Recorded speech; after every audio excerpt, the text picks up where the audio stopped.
যে সেই মহানায়ককে বাংলাদেশের সেই প্রতিটা স্বৈরাচারের বাহিনী বলা যায়, যৌথ বাহিনী, কোন একক বাহিনী না, সেখানে পুলিশ, আর্মি সবাই উপস্থিত ছিল। সেই যৌথ বাহিনীকে কেউ চিনে না। এই সেই ব্যক্তি যে মহানায়ক, ডাকসুর সাবেক বিবি, গণ অধিকারের সভাপতি, একটি নিবন্ধিত রাজনৈতিক দলের সভাপতি, তাকে হত্যার উদ্দেশ্যে মারা হয়েছিল।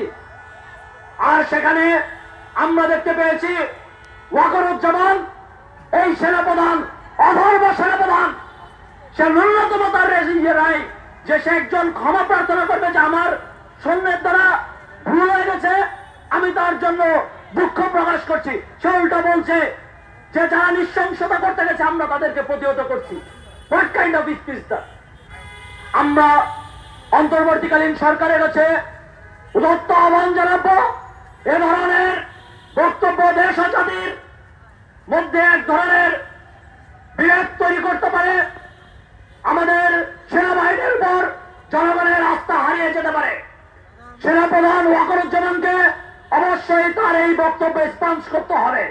তাকে তার এই বক্তব্যের জন্য, তার বাহিনী দ্বারা সংগঠিত অপরাধের জন্য তাকে অবশ্যই ক্ষমা প্রার্থনা করতে হবে। যতক্ষণ না পর্যন্ত সে ক্ষমা প্রার্থনা করবে না, ততক্ষণ পর্যন্ত আমরা তার প্রতি কোনো সমর্থন জানাবো না। একই সাথে আমরা বলতে চাই, অন্তর্বর্তীকালীন সরকারের প্রধান উপদেষ্টা, ওনাকে কিছু কারণের জন্য আমাদেরকে অবশ্যই সালাম করতে হবে।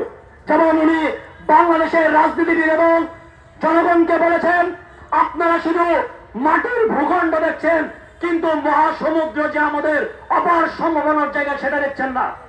আমরা দেখতে পেয়েছি প্রতিটা স্বৈরাচার আমাদের রাষ্ট্রের ভিতরে একটি চিকেন নেক, যেটা আমাদের পার্বত্য অঞ্চল চট্টগ্রামকে এক জায়গায় করে সেই মিরসরাইকে দখল করে রেখেছে।